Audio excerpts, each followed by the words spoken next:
we begin with a meditation, shamatha.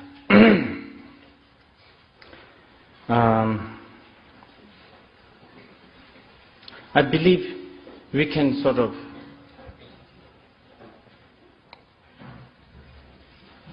I believe there's two kinds of shamatha meditation. Not really, it's not really written in the classic Buddhist text or anything like that, but I'm just categorizing this for the sake of communication.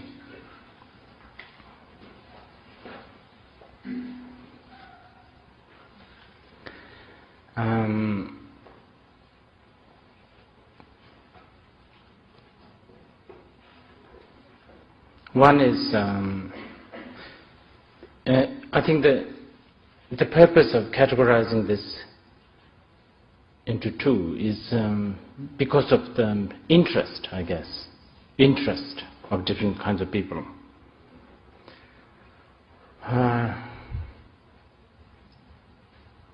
Interest or motivation. So therefore, I will call this let's say the first shamatha meditation is like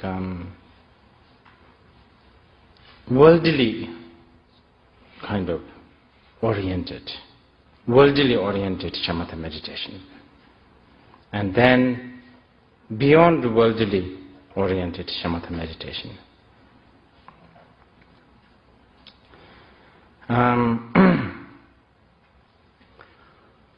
And when I say worldly,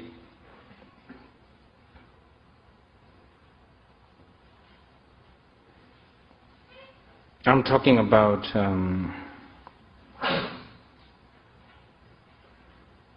as I was saying, interest. What you are trying to pursue. What is your aim?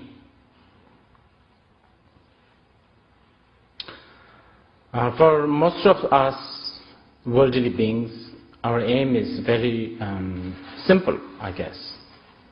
Temporal. Just to be happy. And profitable, if it's possible. And therefore,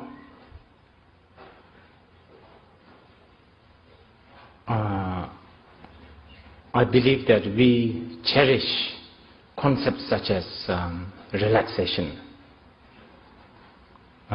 able to concentrate, the ability to concentrate. And then all kinds of other things like ability to communicate with friends and family and the world.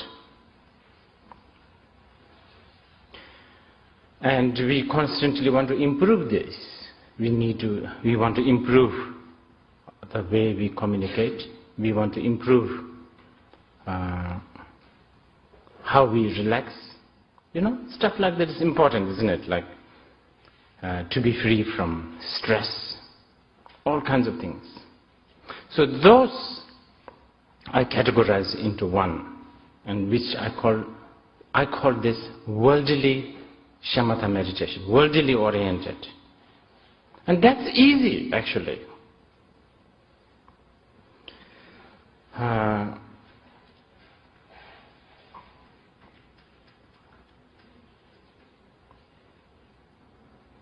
There's nothing much to talk about it.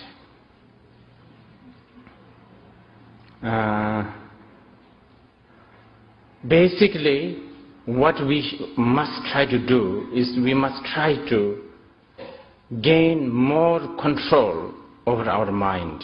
And as long as you can do that, because if you are a follower of worldly oriented shamatha, then you don't want to control your mind 100%. You don't want that. Otherwise,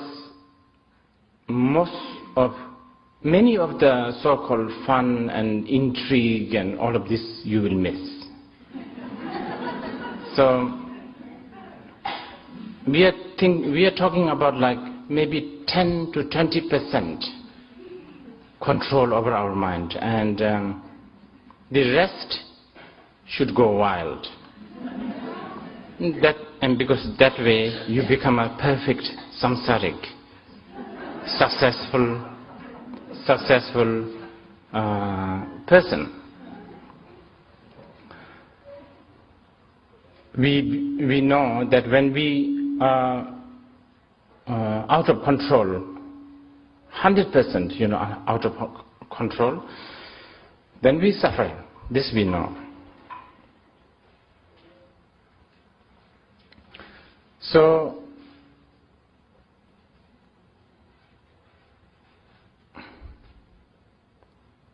then we ask ourselves, what makes ourselves sort of out of control? What is it that we become obsessed, addicted, I don't know, out of control, worked up, basically? What makes us worked up with all kinds of things?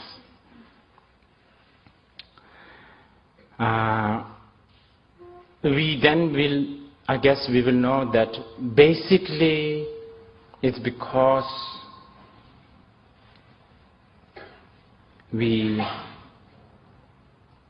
our mind gets overly distracted. That's why. So we know that a certain amount of distraction is not good. Because if you get distracted too much, then you lose,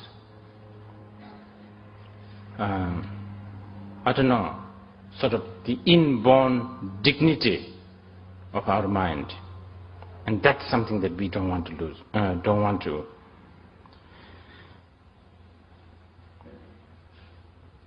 So, in order to achieve that, what then we can do is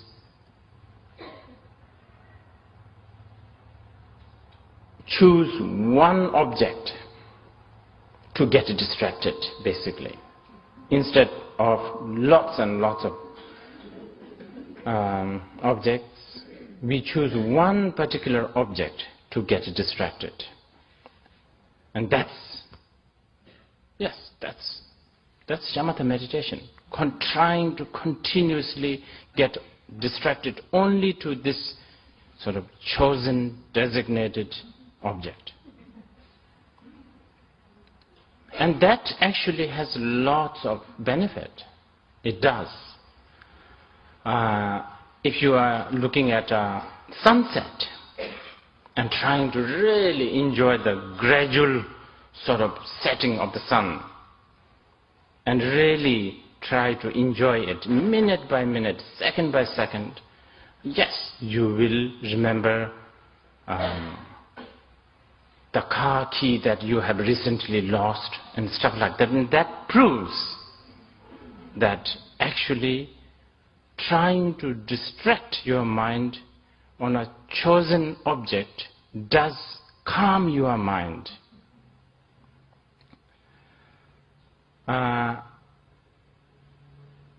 So now this should tell you, when we say calm mind, the definition of calm is various. Because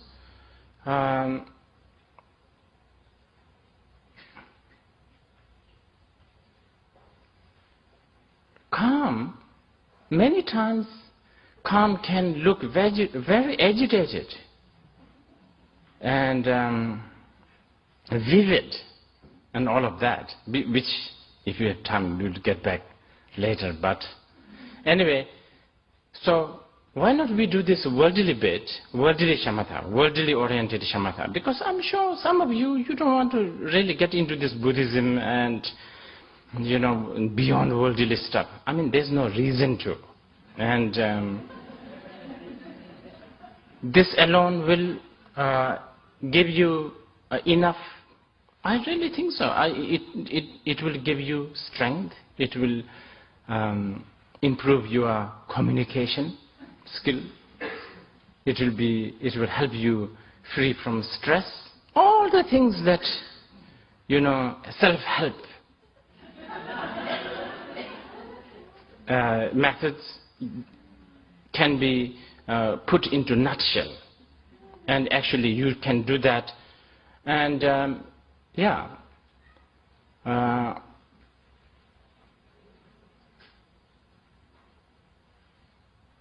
lot of benefit, really, a lot of benefit. So why not we begin doing that for a few minutes? So choose your object, whatever, doesn't matter. But only that. It could be your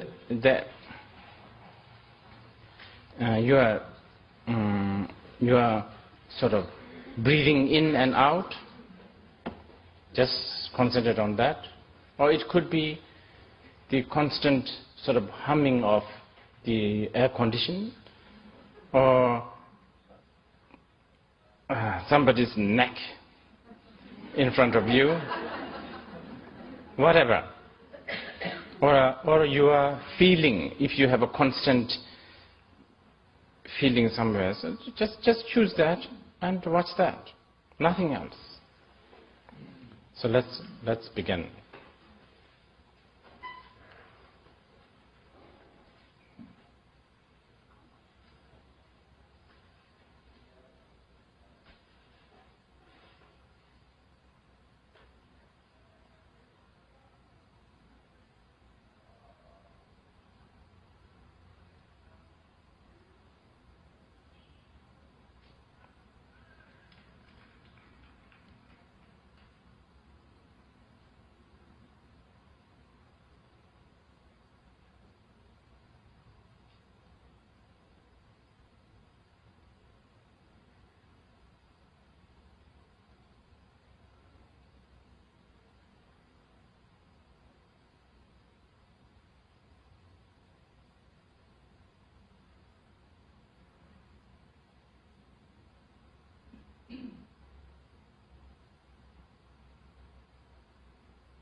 If your mind is distracted, go back to the object. If your mind is distracted to other distraction objects, bring it back to the one that you chose.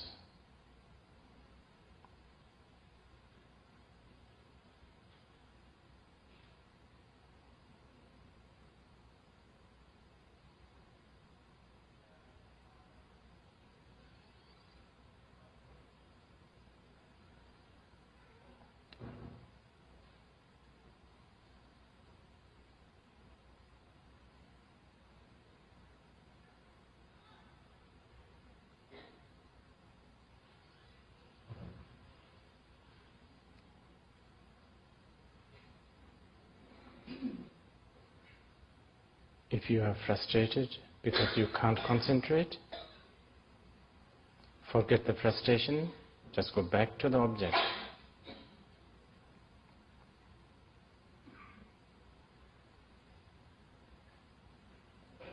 Don't get worked up with the frustration, just go back.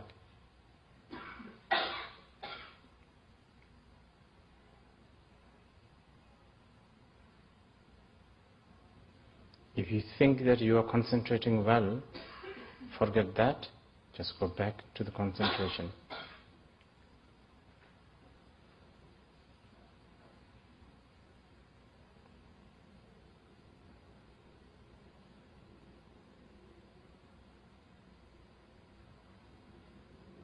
If you think it's not special, then forget that. Just go back to the object.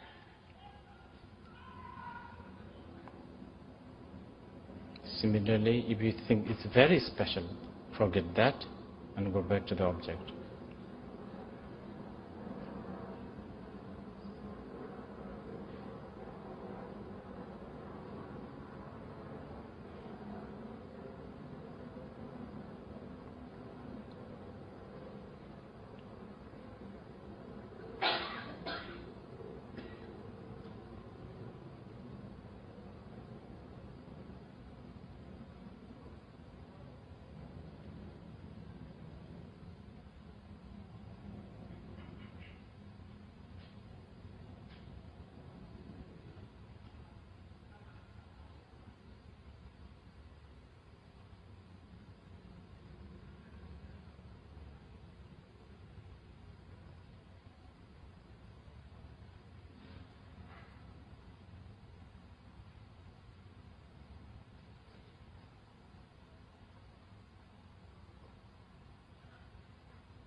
If your mind is constantly checking whether you are concentrating or not, forget all that, just go back to the object.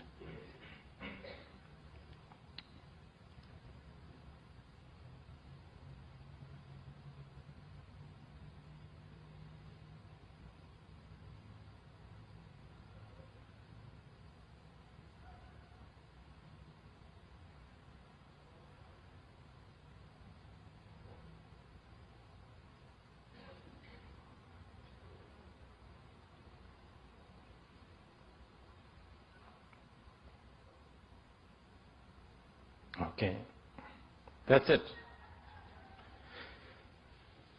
That's the common shamatha.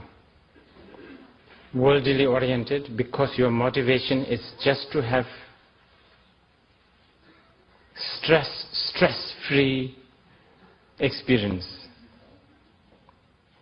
You want to be happy, you want to have some kind of a relaxation.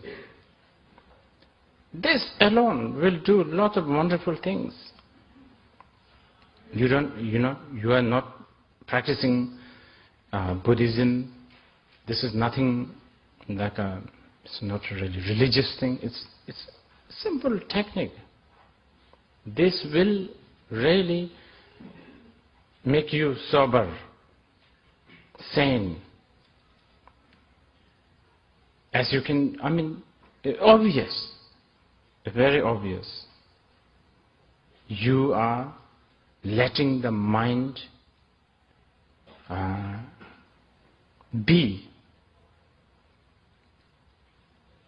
You are not chasing after all kinds of objects which makes you busy, tired, stressed. So few minutes of this meditation every day, I think will bring a lot of good health, mentally, physically, spiritually. When you meditate these, you will have all kinds of sensations and all of that. And don't even begin to think that these are something special. Nothing, it's not special at all. It's just for the first time you are using your mind, that's all. That's why you think it's special. It's nothing special. So, don't think of write a book about it.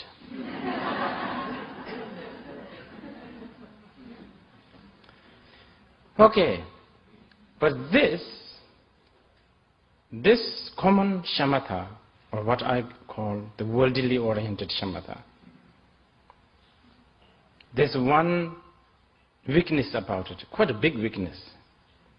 It is a high maintenance kind of, it needs to be maintained. You have to meditate basically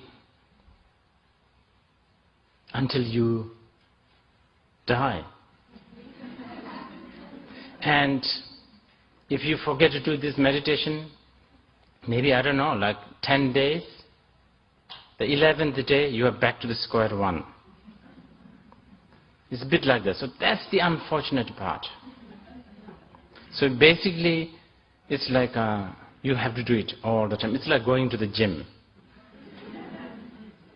It's not like you go to the gym and work out for like 6 months and then you can relax for another 6 months because you lose everything. I think within 2 days you lose, right? 2 or 3 days you lose all your shape.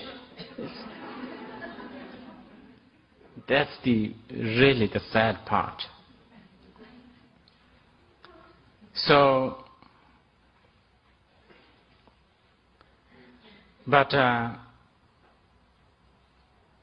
if you want to be sober and sane, this is very definitely it works, and economical, and very handy. You can just travel with it. Now, the uncommon shamatha. Now, if those who doesn't want to hear, you can leave. Now, this is different. It's different because you have a different motivation. You have a different value. You are looking for something else. So, the earlier common shamatha meditation, when they say calm, relaxing, concentrating, not getting distracted, of course we use the same word in the second one also, but it means totally different. You understand? That's important to know.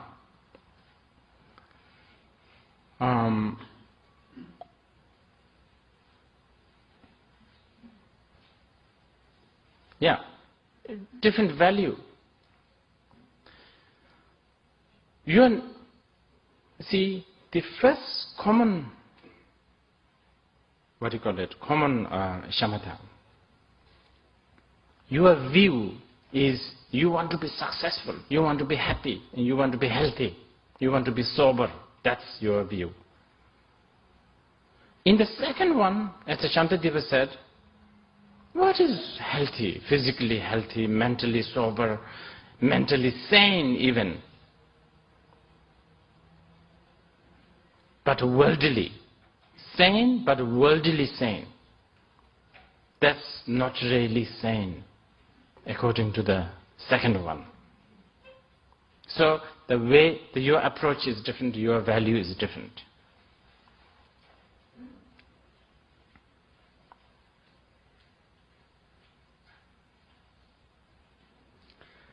So the definition of meditation is different.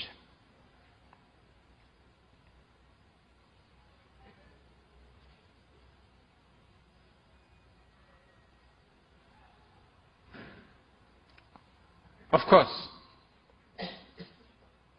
generally speaking, meditation in the Tibetan word gom, samadhi or dhyan, has a connotation of getting accustomed to something, getting used to something.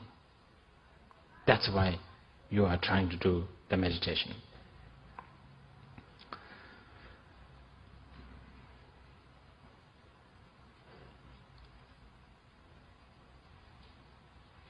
But what are you trying to get? Yeah. So there's something that you are trying to get used to. And that something is what we call the view. So see, the second kind of shamatha has a much different view than the first one. View is important. The view will determine the path. If you want to be a model, then you should not eat. If you want to be a sort of skinny, slim model, then you should not eat rice. Slim, skinny is beautiful. That is a view. In order to get used to that view and actually manage to attain that view, or the goal and the view in this case is similar. What do you do? You meditate upon, you read holy sort of sutras such as South Beach Diet, is it? Meditate upon them and actually diligently sacrifice lots of delicious things. Really renounce hamburger, renounce, lots of acts of renunciation. You have to practice that. Now, if you are a sumo wrestler, then you have to be fat. Because if you're bigger, the better, more elegant, very majestic. You can look at your opponent with your blazing eyes, with your amazing, incredible round face and round body. That is the view in this case. And in order to achieve that view, achieve that goal, you have to eat lots of rice and avoid as many as possible sprouts. Because so those are the things, you see, so the view makes everything different. So there's a shamatha, right? We talk about shamatha. The earlier, the view is personal, worldly happiness, relaxation, whatever. Actually, that kind of view and meditation and action, I think there's quite a lot. I don't think I have to teach here so much.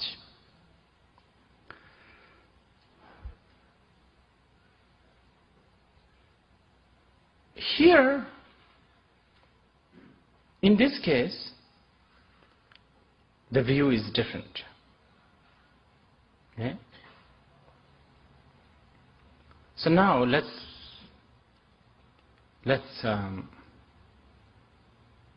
go to, since we are supposed to do, I'm supposed to tell you the shamatha meditation and the introduction to Buddhism. I feel a little strange. This is like really some old Dharma bums here.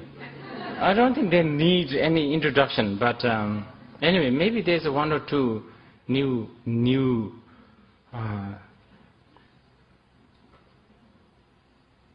souls who are about to become, I don't know. So you have to be careful here now. If you use your own rational mind as much as possible. Anyway, so now what I'm going to do is I'll introduce Buddhism, because now we are talking about uncommon shamatha. And uncommon shamatha is uncommon because of the view. Okay.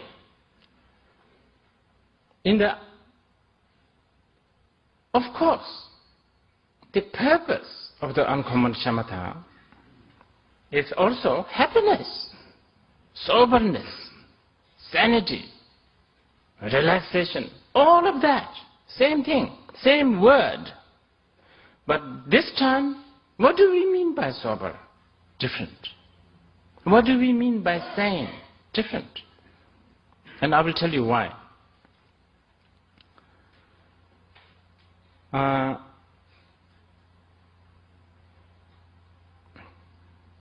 See, of course, all sentient beings wishes to be happy. No one wants to suffer. And when Buddha taught Buddha, he was one of the most practical person. His teaching is actually very practical.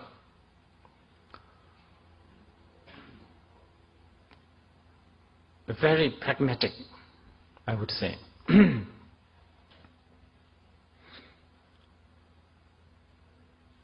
I think the challenge is the definition of happiness.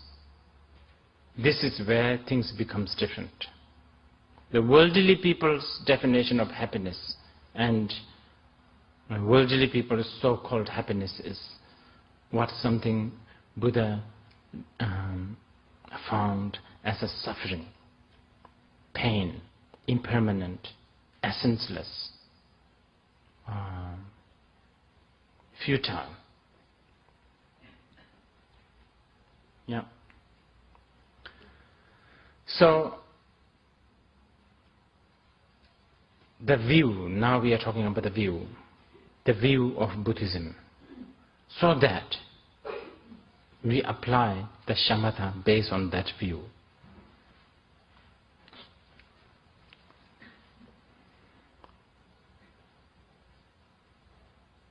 Of course, the Buddhist view is very complicated, very complex. It's not that easy. It cannot be told within 1 hour.